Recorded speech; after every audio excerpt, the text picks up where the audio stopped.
Hello, everyone, and welcome to Joe and Kat Chats. Absolutely. Oh my goodness, another one. We're going to start talking about capitalism today, which is a huge topic, but Absolutely. we're going to use a tool called the Human Development Index We to absolutely are. demonstrate some stuff that's going on with capitalism right now in the world. And then we have a discussion that we have to have about that relates to our episode on colonialism. So hopefully Yes. everyone will be excited because we're going to get into it. How Yes. are you, Absolutely. Joe? I'm awesome. I am awesome with a capital A, big font, big letters, bold typeface, italicized. I'm feeling outstanding, even though I'm standing up indoors. I'm outstanding, but standing indoors. I know dad jokes. We're flying today. We're flying. Amazing. How are you, Catherine? How are you? Yeah, I'm doing well. Just busy as always, but ready to rock and also roll. Yes, because anybody can rock, but not everybody can roll. That's a big statement. That's a big thing we talked about last week. We want to make sure that everybody who's watching understands that. We also want to make sure that everybody understands what I'm wearing today. It's like, Joe, what's up with this black reflective vest thing you got on? What's going on here? This is a black vest, otherwise known as a gilet noir. It's like, well, Joe, he speaks French so well. What is a gilet noir? A gilet noir, this is representative of the black vest movement, which is an extension of the yellow vest movement in Paris. The black vests, the gilets noirs, they are a group of undocumented economic migrants. The population of them is about 1,000 to 1,500. Most of them are economic migrants from Africa. You're like, well, Joe, why are we talking about Africa today? Because so much of what we are going to talk about with capitalism and the Human Development Index, we're going to focus primarily on France's colonialism and the countries that they colonized, and how France has been able to benefit from the continued colonization of these previous African colonies, and how France is in a really good financial position, and many of these former African colonies that are still pseudo colonies to a certain extent, and we're going to talk about that, have lower human development indices. Now, to continue on with the black vests, France's motto, translated in English, is liberty, equality, fraternity. Liberty, equality, fraternity. And if you think about what France has done to a lot of the world, specifically Africa, there's nothing that offers liberty, equality, or fraternity or brotherhood at all to in fact, all of the countries that they've colonized. The 2019 data was not available, but in 2018, France detained more migrants than any other country in the European Union. I'm going to say that again. France detained more migrants than any other country in the European Union. Now, these undocumented workers basically have no rights. And many of these undocumented workers that are representative of the Gilets Noirs are from Africa and are from primarily Francophone speaking countries in Africa. And most of these undocumented workers, they are usually homeless, and they face harsher levels of police brutality from the French police. Now, many of these Gilets Noirs, they've decided to take up a space, and deservedly so, that has been opened by the Gilets Jaunes, the yellow vest movement. And they're represented by a French Gabonese member of the French parliament named Danielle Obono. She is 40 years old. She's a member of the French National Assembly, and she's a representative for a left-wing political party called La France Insoumise. I hope that my pronunciation is okay. So let's not, and part of the reason why I mentioned that she's French and Gabonese is because Gabon, the capital of the Gabon is Libreville. Gabon is a former colony of France. The official language is French. So you're seeing a connection here. So the reason why I am wearing this black vest is, number one, to highlight and illuminate the situation taking place with the undocumented economic migrants in France. And again, these people are mostly Africans, but you do have some Middle Easterners that are members of the Black Vest or Gilet Noir movement. But it is also to draw the obvious connection between France's continued colonialism and their capitalist ways that keeps France rich and these other countries impoverished. And the reason why you have a Gilets Noirs movement in France is because of the historical and insidious legacy of France's colonialism and capitalism. So that is why I'm wearing this yellow vest. I'm sorry, not a yellow vest, a black vest, a Gilet Noir. I want to make sure that everybody understands what the Gilet Noir movement is about. I also want to make sure that we understand what the yellow vest movement is about. We're not going to spend a whole lot of time talking about the yellow vest because if you go on my Instagram page, there's plenty of posts about the yellow vest movement also. Mm-hmm. Yeah, no, thank you for outlining that. It's really important, and both of us definitely stand with both the migrant workers and the just the blue collar workers that started the Gilets Jaunes movement. Exactly. Yeah. Now, just to draw one quick parallel before we continue, because I know we have a lot to talk about, and the sand is filling up in the bottom of our proverbial hourglass. The comparison, the easy comparison for those that may not necessarily understand or be able to digest what I'm talking about with the Gilets Jaunes movement, the Gilets Noirs movement, and the undocumented migrants and these undocumented economic migrants fighting for their rights, draws obvious parallels to Central American and Latin American workers that cross the borders of the United States and end up in places like California and New Mexico and Arizona and Texas. It's a similar situation. Mm-hmm. You have people coming, you have economic migrants from Panama, Colombia, Honduras, Costa Rica, Belize, Mexico, and they want an opportunity for a better life. They want an opportunity to work and have a sense of being. To borrow a French phrase, they want a raison d'être, which means a reason for being. Yeah. A reason for being. So this is why we want to make sure that we support workers around the world, not just in the United States and Canada, but our Latino and Latinx brothers and sisters in the Central American and South American diaspora. And we also want to make sure that we support the Gilets Jaunes and Gilets Noirs movements of the workers who continually fight for workers' rights and are against capitalism, colonialism, and imperialism. Absolutely. Thank you for saying all of that. That was so great and articulated perfectly. And yeah, I think just to reiterate a little bit is, we're talking about capitalism today, and we're using indices that attempted to help determine how countries do economically. Absolutely. But it tried to go a bit further. And so I think we're going to talk about a little bit more about that and who is left behind in the capitalist system. Yes. That the world basically has adopted and is rooted in colonialism. Absolutely. So, yeah. Absolutely. Absolutely. So let's get started, I guess. Do you want to define capitalism for us, Joe? Capitalism. We are in a capitalist society, Miss Wells. We are in a capitalist society. And capitalism is an economic system based on private ownership. Mm-hmm. It's basically a bunch of rich folks that say, hey, you know what? We own the means of production. We are the business. Mm-hmm. We are it. And you know what? We own the means of production to make what are called capital goods. Many of you are like, well, Joe, nice, what's a capital good, man? What is it? Is it a good that you buy in a state capital? No, that's not what it is. A capital good is a good that is used to make other goods, okay? And a good is a product. So a capital good could be a building or machinery or tools. Those are capital goods. Now, the next step after a capital good is an intermediate good. And an intermediate good is a good that is used to make or produce consumer goods.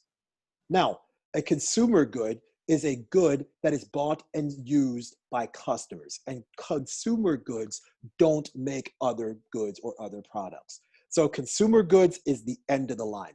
So if you think about the flow chart of production in this sort of paradigm that we've briefly outlined, it starts with capital good, intermediate good, consumer good. So, for example, let's give you an example. You have a farmer that grows wheat, okay? That wheat you can't really eat wheat by itself. You don't see people munching on wheat unless it's like shredded wheat, but even that's not the original wheat that grows tall, okay? Or cream of wheat, but that's not the same. So a farmer grows wheat, that's a capital good.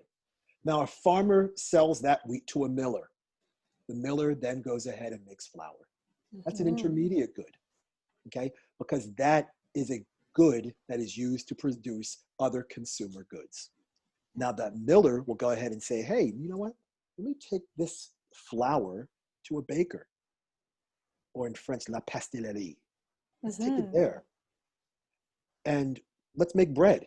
Let's make pastries. Let's make crackers. Okay? That bread is a consumer good. And that is the final product. That's the last stop on this production train, if you will. Okay? So capital good, intermediate good, consumer good. And capitalism takes into account the private ownership that makes these capital goods. Because you can't make a consumer good without intermediate goods, and you can't make intermediate goods without capital goods. And that is why capitalism is the dominant force of the economic system that we have in the world, because it is based on private ownership, and quite honestly, it controls the means of production. Now, there's two schools of thought with regards to capitalism. There's a polysemic understanding of the word capitalism, or the prefix cap. When you think about the word cap from a musical perspective, the word cap comes from a Latin phrase meaning top or the head. So for example, you put a cap on your head. There is, I think, a Latin or an Italian term meaning del capo. So when you see that line, that phrase in a piece of music, it means whatever bar of the music you're on, you stop and you go back to the beginning of the piece at the top of the musical sheet. So you start at the beginning, or at the head, or at the top. So there's an understanding that capitalism is an economic system where people who have used their heads or their brains, their heads, cap, the top, have been able to create this economic system that benefits the people who own the means of production. There's also the other meaning of the word capitalism, or within that word capitalism, meaning to capitalize. And I think this is a far more accurate representation and definition of the word, rather than people using their heads for money or using their brains and making money, because people get lucky all the time. But capitalism means that somebody is being capitalized upon. Yeah. And in that instance, when you have somebody who is being capitalized, that's another form of what is called exploitation. So then you're going to have what, for example, Karl Marx talked about in the Communist Manifesto, where he talked about the bourgeoisie and the proletariat. The bourgeoisie being the owner class, the what we call the 1%, or what Russians would refer to as the oligarchs. And then you have the proletariat, the black vests, the yellow vests, the working class, the millions that are unemployed right now in the United States and in Canada and across the world. So it is that sort of capitalism and understanding the means of production, that sort of production train, capital good, intermediate good, consumer good, that is the foundation for today's discussion. Yes, thank you so much for outlining all of that. That's really helpful. And I think right now I just want to encourage anyone who's watching or listening to go back a couple of weeks, because we did an episode on colonialism. That's sort of the foundation of our talk last week on colorism, and this one today. And I just want to remind people what colonialism is. Yes, because please. It's control by one power over a dependent area or people, when one nation subjugates another, conquering its population and exploiting it. So there's a common theme that you just said. Exploitation. Absolutely. And I also think that when you were explaining sort of how the capital goods, intermediate goods, consumer goods, that's also tied to colonialism, in the sense that what capital goods are usually coming from the land. And what colonialism did was a land grab. Perfect. And so I think that it's just really important that people understand that these two things are so interconnected. Absolutely. That we can't talk about one without the other.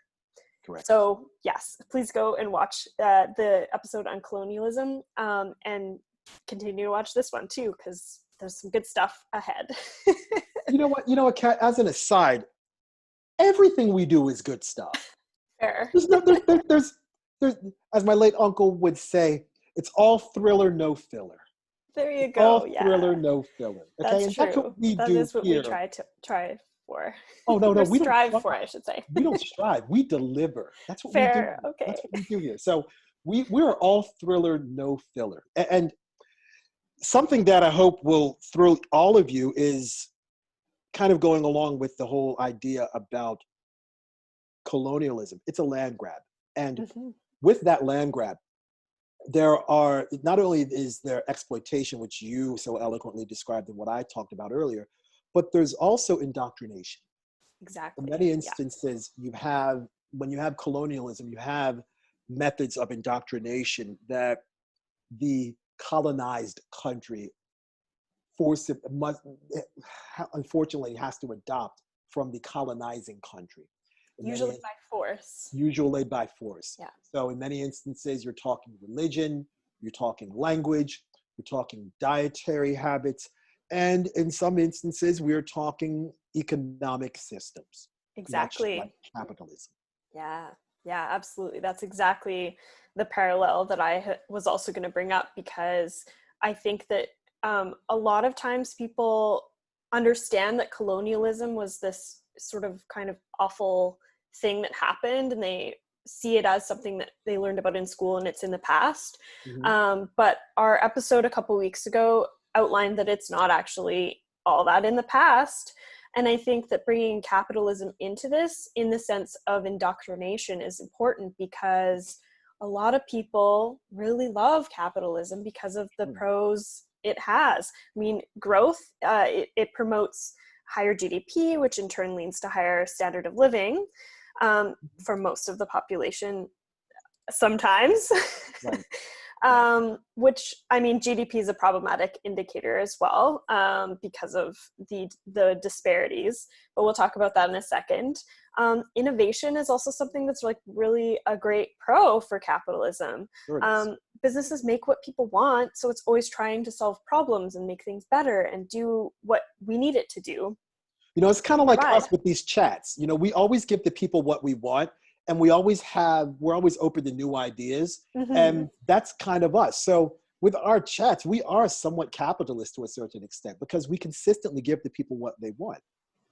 I mean, I would argue we're more innovative in that way than capitalistic, but that's just my own bias. That's the street I was trying to drive down. Yeah, no, appreciate. Just wanted to clarify. And then, like, again, it's the pros are sort of these big things, like people strive for improvement all the time under the capitalistic system because there is competition. And so this it like drives the competition, improvement, innovation, and constant growth. And so that's sort of what we've all been sort of, I guess, indoctrinated to believe is the best way, because that's just the way things have been for hundreds of years.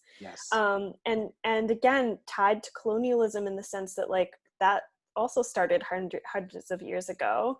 And the indoctrination is deep. People will defend capitalism a lot quicker than they'll defend colonialism. But I would argue, because they're so intertwined, they're one and the same.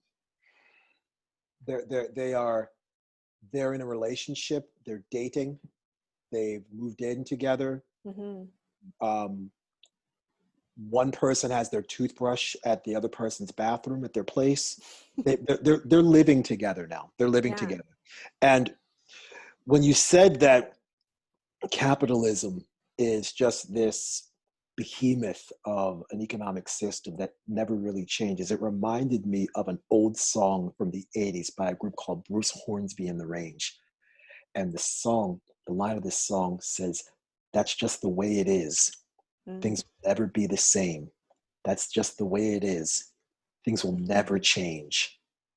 And that is, I think, the hopelessness of capitalism to a certain extent, because those who own the means of production have the financial power, the economic power, and in many instances, the political power to ensure that these situations will never change and situations will always be the same for them, because they get to maintain their status quo, and the exploited, or the proletariat that I spoke about earlier with reference to Karl Marx and the Communist Manifesto, they will always be subjugated to this poor or middle or lower working class of people that never gets an opportunity to enjoy any sort of economic prosperity or economic freedom.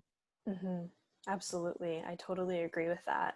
And I think, I mean, it should be clear by now, I think we've often talked about how the status quo is not something we want anymore. We need to change. That's what these chats, began as, is a call for change through knowledge acquisition or dissemination, I guess, on our side of things.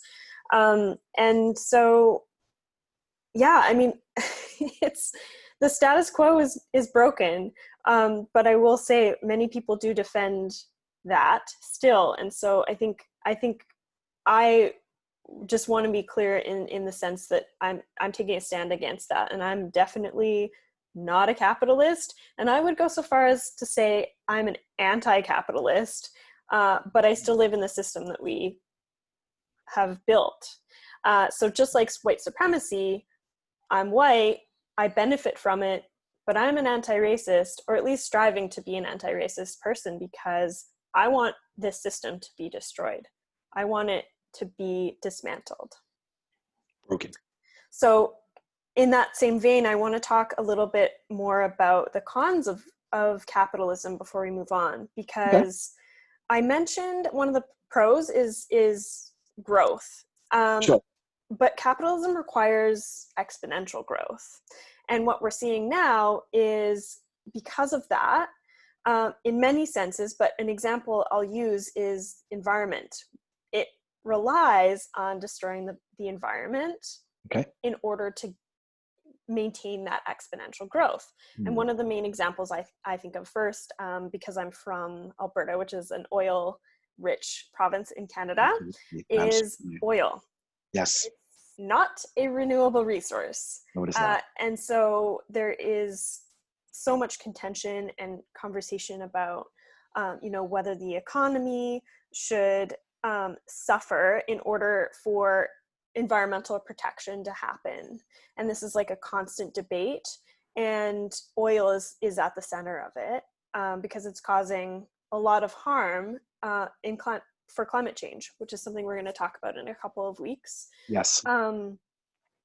But it just demonstrates sort of this exploitation in the environment and sort of the ebbs and flows of problematic stuff that capitalism is built on exploitation of something that we might not be able to recover from if we don't change it. Correct. Yeah. Correct.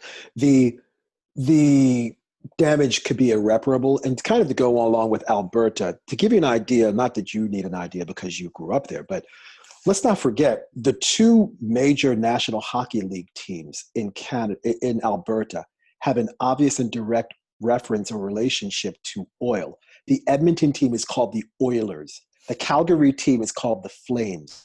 And the reason probably why they're called the Flames, because if you've ever taken that drive from between Edmonton and Calgary, there's not a whole lot there, especially when you drive out of Edmonton, you drive past the West Edmonton Mall and you head south.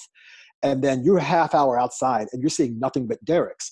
And those oil derricks, when they're making oil and when they're going up and down, there's a tiny flame that shoots out of the oil derrick, which is probably the reason the Calgary Flames got their name. So the oil industry is a huge, huge behemoth in Alberta. Mm-hmm. And Alberta is wonderful. A lot of great cities. Yeah, absolutely. Calgary, it's home. Edmonton, Banff. Yeah. Lethbridge is all right. Yeah. Airdrie, I hear, is okay every once in a while. Eh. So, yeah. So I mean, Alberta is sometimes the business, but we want to make sure that, again, we make sure that we understand that these non-renewable resources are the resources that commit the greatest amounts of ecocide. And Mm. this sort of ecocide that we are going to discuss in a future episode of the Joe and Cat Chat series. We're not going to tell you when, but when we tell you, you'll know. Yeah. It's important.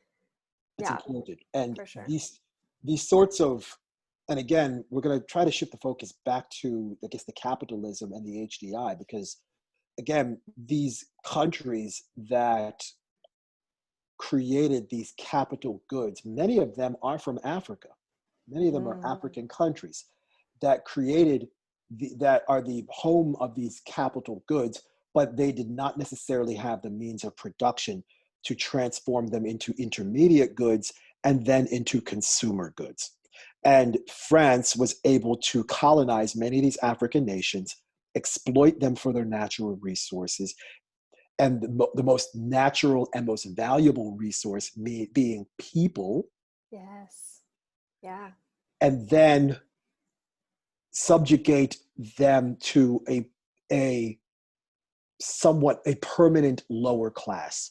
So we're going to talk about that. And the best way we could quantify the I guess the statistics or the numbers, or say, hey, you know what? France has really benefited from colonizing people, and these countries that were colonized, they're really in bad shape. Well, we know that because we've given you, I guess, a narrative and a history of colonialism in a previous episode. But as I said earlier on in one of our earlier conversations, numbers don't lie, people do. So what we wanted to do is give you numbers to support what we, the people, you and I, are actually talking about. And the best statistic that we felt like using is what's called the Human Development Index, or the HDI. Now, the HDI is a statistic, or what's called a summary index, that was created by the United Nations Development Program.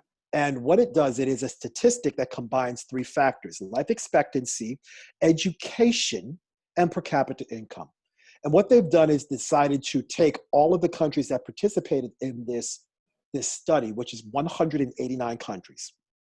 189 countries. And I think there are 15 territories that also take part, but we focused on the 189 countries. And they factored in life expectancy, education, and per capita income, and they put them into four groupings. Now, the highest value is 1, the lowest value obviously being 0. Now, countries that have low human development are countries that are 0.55 and below. Medium development is 0.55 to 0.699. High development is 0.7 to 0.799. And very high development is 0.8 and all the way up to 1. Nobody has a 1, because that means you're essentially the perfect country. Nobody has a 1. The country with the highest HDI, Norway. Number 2, Switzerland. No real surprise there, because quite honestly, neither country colonized anybody. And both of those countries have their own goods that they were able to make and manufacture in their own countries. And for example, in the instance of Norway, they're really good at fishing and they're really good at oil.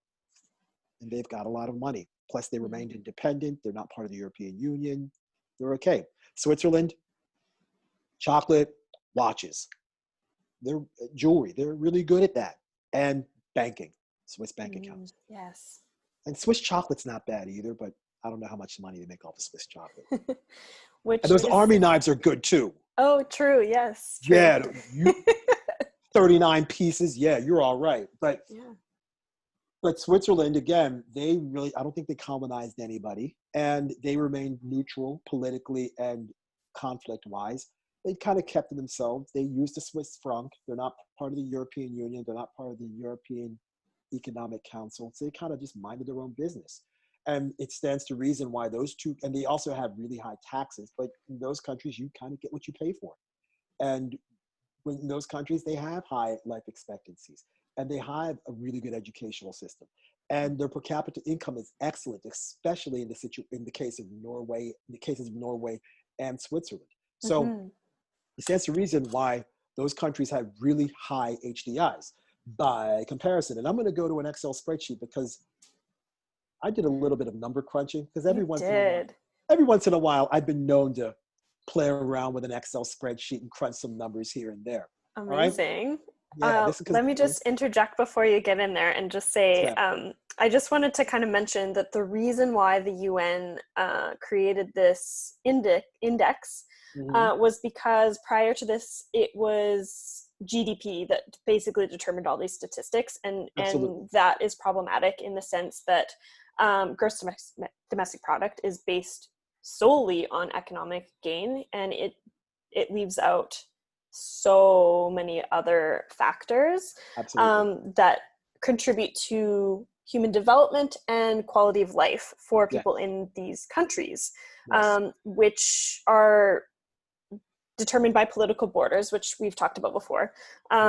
And so this one just happens to be the most widely adopted. Like you mentioned, it has a lot of countries use this. And so you can make statistical assumptions because there are a lot of participants in this indices. So that's just sort of a bit more background and that's why we used it, because like level of education and health or life expectancy are two sort of social factors that are accounted for, that are able to be statistically reported, I guess, by countries. So absolutely. And I guess one of the issues that I have with the HDI is they just say education, but it doesn't really define what the characteristics or the qualifications for education actually is. And in one of our previous episodes in the Joe and Kat Chat series, we talked about COVID-19 in schools, and we defined what education is. And education is a process of learning. It's okay, what do you want to learn? And then you add experience to it. That's a rather ambiguous factor to add into all of this. What I think would be more beneficial, especially now more than ever, because so many people have these, is literacy rate. Actually, that's included. I was just going to say, I found, I was browsing on the website for the HDI, and I found just like a little article that was written by some director that works at there or the UN or wherever, but it was some little article saying that literacy rates and level of education, whether people finish high school or do post-secondary, etc., per population, so per capita, that's sort of the two indicators that create the education. Oh, okay. So category. It's actually factored in. Okay. So it's literacy and level of education per. Okay. All right. Very good. All right. That's good. That's good. That's good. Now, we talked about the two highest countries on the HDI being Norway #1 and Switzerland #2. The bottom three countries. Okay, I'm going to read them to you. The bottom three countries. Country 187, Chad, with a score of 0.401. Country number 188, the Central African Republic, with a score of 0.381. And country number 189, Niger, with the lowest HDI of 0.377. You probably think, well, Joe, nice. Why are you reading these countries? What's the link? What's the deal? Couple of things. Number one, they're all in Africa. Number two, they are all colonies of France. So we're former colonies of France, and they all gained independence in 1960, just like many of these countries that we're going to talk about today. So it's like, well, wait a minute, Joe. Well, where's France on the HDI? They figured out how to exploit a lot of these countries. They must be doing all right. France has an HDI of 26, and their that's their rank, and their HDI score is 0.891. 0.891. So France, 0.891. Their HDI rank is number 26. And another country that I think we absolutely must mention, because France colonized a lot of places, but another country that I think we absolutely have to mention because it's important for this basis of the discussion, and we talked about them in our colonialism episode, is Haiti. Haiti, their HDI rank is 169. Their HDI score is 0.503. So they are also in the low human development category. So you're going to see a common thread through all of this, that a lot of these countries that France colonized, especially in Africa, end up with really low HDIs. Now, some of the countries that they colonized in Northern Africa, like Morocco, Tunisia, and Algeria, they're not necessarily in the low category. Some of them are actually in the high category. For example, Tunisia and Algeria.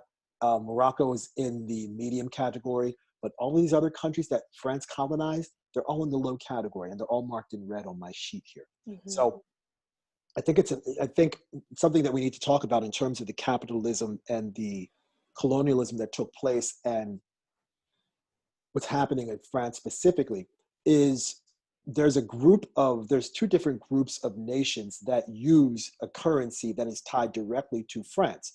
One is called the West African Franc, and another is the Central African Franc. Now, what I've done in terms of the data that I crunched is there are some countries that use the West African Franc that are not former colonies of France. So I left those countries out. Okay. I left those countries out because it didn't make sense to bring in, for example, I'm thinking Guinea-Bissau, which I think is a former colony of Spain. So it didn't make sense to bring them into the conversation. But all these other former French colonies, it made sense to bring them in. Now, again, we know what the HDI rank for France is. It's 26. The average HDI rank for West African Franc users, and the West African Franc countries are Benin, Mali, Niger, Senegal, Burkina Faso, Togo, and Cote d'Ivoire, or Ivory Coast.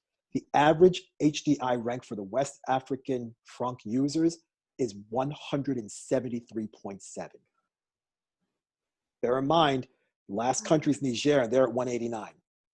The average HDI score for the West African Franc users is 0.471. That puts them in the very low category. That's half of France's score. Yes. 0.47. It's it's a little bit less. It's a little bit, almost half. Because France, 47 times 2 is 94. Yeah, so it's a little bit less. It's a little bit more than half, but it's not good. It's not good. Now, there's another group of countries that use another currency called the Central African Franc. And the Central African Franc, there are some countries, again, that are part of the Central African Franc user group that are not former French colonies. So I chose not to include them in the data, in the crunch of the numbers. Excuse me. So the 5 countries that were members that are former French colonies that use the Central African Franc: Chad, Central African Republic, Congo, now not Democratic Republic of Congo, but the Republic of Congo, whose capital is Brazzaville. The Democratic Republic of Congo, their capital is Kinshasa, and they were a former colony of Belgium. So obviously we're not going to include them in the discussion. Now you also have Gabon, we mentioned them earlier, and Cameroon. Now the countries that are using the Central African Franc, their HDI rank 155.6. Their HDI score on the average is 0.531, again, in the low human development category. So you're probably like, well, Joe, why are you mentioning the West African Franc and the Central African Franc? Because when these countries were colonized by France, in order to maintain the status quo for France and their capitalist economic system, they had to exploit somebody. Who did they exploit? They exploited these African countries. Now, we spoke about the Haitian Revolution in 1804 and how Haiti gained independence, but Haiti had to pay France reparations for their freedom. Now, what we're also going to talk about is how the CFA and the Central African Franc and the Western African Franc are directly connected to the French Central Bank. For years, they've been connected to the French Central Bank. So the French Central Bank gets a portion of any sort of money generated or earned from these countries that use the Central African Franc or the West African Franc. So last year, a group of the Central African Franc users said, you know what, we're not doing this anymore. This is whack. we can't keep giving France all of our money and not having anything for ourselves. So these countries got together and they said, you know what, we're gonna have a meeting. We're gonna bring Emmanuel Macron. We're gonna fly him down first class. We're gonna feed him some nice French food and some really good African food. And we're gonna talk about this and we're gonna say, hey, you know what, we don't wanna keep giving you our money. We're gonna create our own currency. So what they did at the end of 2019 with plans to use this new currency in 2020, the CFA, or Central African Franc, is eventually going to be what's called the ECO. And France will no longer manage these countries that use the Central African Franc. They're not going to use them anymore. So again, hopefully this is a beginning, this is the start of these countries in Central Africa beginning to not only remove the chains, and I purposely use that phrase, remove the chains and the shackles of economic and debt peonage and slavery, that they will be able to have some, not only independence on a national level starting from 1960, so that many of these countries are now 60 years old. They're now 60 years old as independent countries, but they will be able to have the economic freedom that they richly deserve based upon their vast mineral resources, or as what we've called in the beginning of this conversation, capital goods.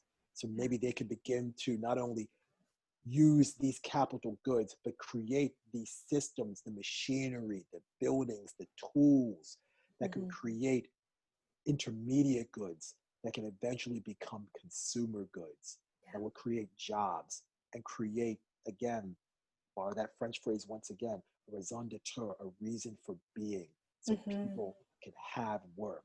So these former French colonies can live up to the motto of the French motto of fraternity, brotherhood, and fairness, or freedom. You know, there's a lot to be said here. There's a lot more numbers we can take a look at, but I just want people to understand that this whole conversation is not to insult France. It's not that way at all, because look at what I've talked about. I've talked about the Gilets Jaunes movement and how I support the Gilets Jaunes movement and how I'm supportive of workers' rights in France. But I can be supportive of one aspect of what a country does, but then be honest and critical of what that country's history has become and how it's quite honestly enslaved dozens of countries in Africa and continues to do so this day. It's just not called slavery. Yes, absolutely. I totally agree. And I think both of us have a love for France. We're definitely not shitting on the country. I think it's worth noting that I read an article like a week ago or maybe 2 weeks ago now, saying that France was actually going to be paying their citizens a living wage because of, like, for the next foreseeable future, basically, because of the COVID-19 pandemic. Exactly. And so they're literally taking care of their citizens in this one way. And so that's great. I wish that we could do that in our countries. So do I. But again, we're having this conversation because things are complicated, and you can't just like love a thing without criticizing some aspects of it, because nothing's perfect. And those payments are coming from the ties that France has in their colonial rule, and the legacy that they're still benefiting from that you just mentioned. So I'm glad to hear that there are some countries moving away from the African franc. Pardon me.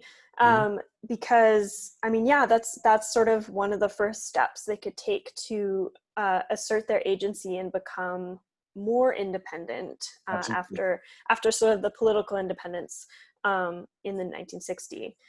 So yeah, I really appreciate that. It's no problem. And you know, and it kind of goes back, and again, this is why I'm so overjoyed to be doing these conversations with you, because number one, you're smart. Number two, you actually know a lot of stuff, but we somehow organically have been able to build these conversations, and each piece is like a Lego building block. One piece builds to another, and you can find a way to fit it depending on which way you maneuver the piece. We talked about health. And earlier on in the health conversation, I said the country with the #1 health system based upon the World Health Organization's Health Efficiency Index was France. Mm-hmm. I wonder why. Now, sure, if you know anything about French medicine, Louis Pasteur and everybody, okay, that sort of makes sense. But they have a really good social system that allows them to pay for their health care. Where do you think that money is coming from in order to pay for their health care? Where do you think that, how do you think that happens? And again, it, like the Gilets Jaunes movement is for workers' rights. Like these people are asking for jobs. And the Gilets Noirs, yeah, these people are asking for jobs. Like France, in and of itself, like their economy is so reliant on these other countries and other places that even the workers are like, we don't have jobs, we don't have protections, we need something else.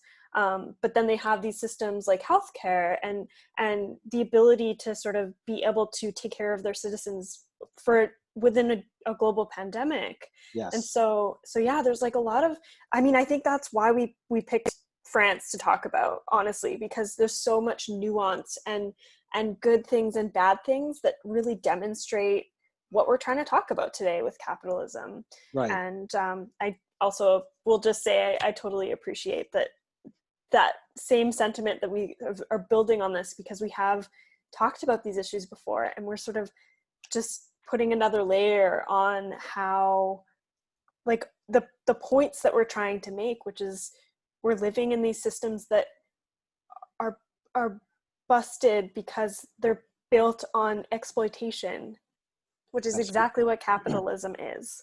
Absolutely. Absolutely. You know, it reminds me of one of my faculty advisors during the second master's degree, Professor Rosenberg, and he said to me, Joe, good research involves 3 parts: thesis, antithesis, synthesis. And what we are, and by the way, speaking of Professor Rosenberg, his dad is a legendary psychologist named Marshall Rosenberg. Go ahead and look up his YouTube videos about nonviolent communication. Marshall Rosenberg is an absolute genius, but that's a whole other conversation for another time. I know you're taking notes. You're like, whoa. Yeah, I'm like writing it down because I'll forget otherwise. I'll remind you after the chat. Thank you. Yeah. You're welcome. But the other part that cannot be ignored with regards to these Central African nations basically saying, hey, you know what? We are going to have our own economic freedom. It goes back to a couple of episodes ago when we talked about reparations. Mm-hmm. Now, in order for many of these countries to have external reparations, you also have to have internal reparations.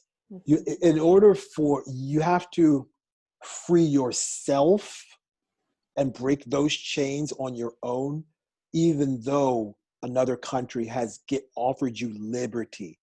There's a difference between liberty and freedom, and many of these countries have liberty, okay? But they don't necessarily have freedom, okay? And I mean, look at what I've just said. And, you know, the phrase is economic freedom. It's not economic liberty, okay? And if you take a look at France's motto, liberty, equality, brotherhood. It didn't say freedom. It said liberty. And freedom is the ability to do what the hell you want, wherever you want, whenever you want, with whomever you want to do it with. Mm. That's freedom. Liberty is the ability to do some of those things within certain constraints. Mm-hmm. That is liberty. So, and that's similar to emancipation. It's like, hey, you know what? We're emancipated. We have freedom, but you actually really don't, because I have my Constitution on the other side of this wall, but it's not the same. Liberty and freedom are 2 different things. And in order to have these sorts of external reparations that I hope these French colonies request, you need internal reparations. Sometimes you have to fix yourself first before you can go and say, hey, you know what? We want our shit now, okay? And this is an excellent start of gaining not economic liberty, but economic freedom. Yeah. Economic freedom. And We talked about capitalism as an economic system. Hopefully, these African countries can create their own economic systems where they can not only create capital goods, intermediate goods, and consumer goods, but they can build systems of wealth that will improve their HDI ranks and improve their HDI scores and increase life expectancy and be able to pay for free college and free schooling and free education for everybody. They'll be able to decrease infant mortality. They'll be able to increase childhood and adult literacy. They'll be able to reduce and eliminate malaria and polio and HIV and other communicable diseases. It's this sort of, again, all of these talks that we keep having, they're connected to each other in some way, form, or fashion. We talked about wealth inequality. We talked about healthcare. We talked about education. We talked about colonialism. We talked about reparations. We talked about colorism. We talked about colorism in Africa last week. And all of these conversations, these socioeconomic and socio-political conversations and topics that we keep having, they're all connected together. They're all getting woven into this big blanket that we call Earth. This big tapestry that we eventually called life. And it's happening right now in front of our very eyes. And I hope people understand that, again, we use the HDI not only to show that the numbers don't lie, but we've also wanted to show that there is an obvious parallel, an obvious connection between France and their systems of exploitation and colonization and the countries that are members of the West African, that use the West African Franc and the Central African Franc, and how they are economically worse off as a result of French colonization. Yeah. And French capitalism. That's absolutely true. And I think that, any indices, any statistic really has its issues. This one's kind of the best one available for us to be utilizing, but it does, ignore or miss or mask the inequalities and disparities in terms of gender, regions, races, ethnic groups, and it uses GDP as a standard of living or level of wealth, but higher national wealth does not indicate welfare. No, it does not. It's not a great indicator of all the social aspects, but it is something that's, like I say, widely adopted. So there is a lot of data for it. It's better than what we were using before because it does have these two sort of measurable indicators that are sort of social indicators, which is education and health. Absolutely.